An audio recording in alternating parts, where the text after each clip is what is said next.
At Madison Park, Lake Washington is glittering at the foot of Madison Street. Today, we're counting down 5 greater Seattle enclaves, Seattle and the east side suburbs, where expensive homes sit near the train, but not right at it.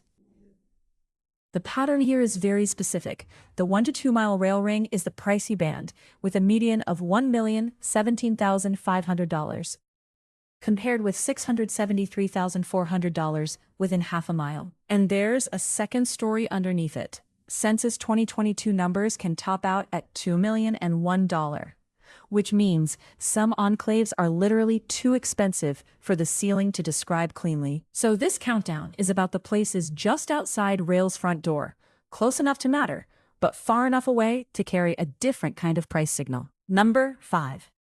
Medina sits on a Lake Washington peninsula across from Seattle, bordered by Clyde Hill and Hunts Point to the east, with water wrapping the other sides. It lands here because Census 2022 pins it at the $2,001,001 ceiling, while Redfin March 2026 shows a median sale price of $6.23 million. Transitland in June 2026 places it 1.62 miles from the train, which is right in that expensive near rail but not at rail band. Zillow in 2026 reports a typical home value of $2,001,001. And Walk Score in 2026 gives Medina a Walk Score of 33. Number 4. Clyde Hill. Clyde Hill is another east side enclave, east of Seattle, and bordered by Bellevue, Kirkland, Medina, Yarrow Point, and Hunts Point. Its ranking comes from the same measurement problem. Census 2022 pushes it past the $2,001,001 reporting ceiling, while Redfin March 2026 shows sales at $4.7 million. Transitland in June 2026 places Clyde Hill 1.64 miles from the East Link line, almost a textbook example of this ring. Zillow in 2026 also reports a typical home value of $2,001,001, and Walk Score in 2026 puts the Walk Score at 29. Number 3. Madison Park. Madison Park brings the countdown back inside Seattle, on the Lake Washington shore at the foot of Madison Street. It is named for the park itself, and the neighborhood's position matters. Close to rail in a regional sense, but not sitting directly on top of a station area.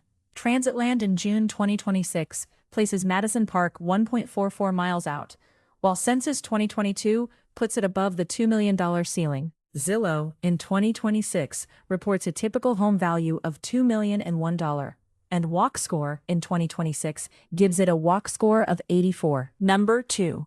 Broadmoor. Broadmoor is one of the clearest Seattle examples of the expensive ring near the train, especially because its geography is so defined.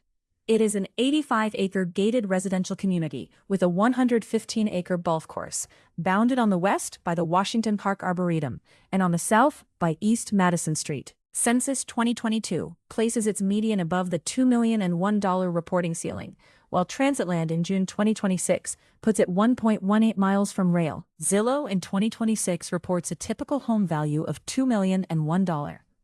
And Walk Score in 2026 gives Broadmoor a Walk Score of 49. Number 1. Queen Anne. Queen Anne takes the top spot because it captures the whole idea without needing the census ceiling to do the talking.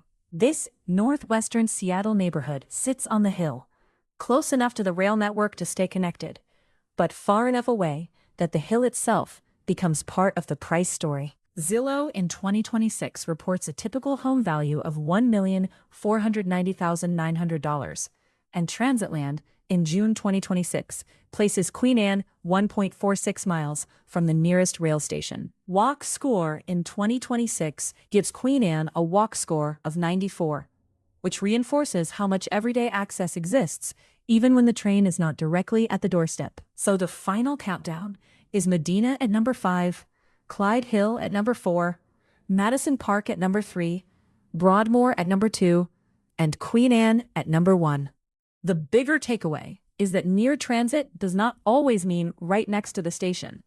In Greater Seattle, some of the strongest price signals show up in that 1 to 2 mile band, where rail access is close by, but the neighborhood setting still feels distinctly separate. What did we miss? Would you have put another Seattle area enclave in this top 5? Ranked one of these higher? or added a specific spot near the train that deserves more attention? If you enjoyed this breakdown, tap the like button and subscribe for more Seattle neighborhood deep dives. Tell me what topic you want next. Another rail distance ranking, an East Side focused episode, or a closer look at one Seattle neighborhood. Every number in this video is sourced, and you'll find the links in the description.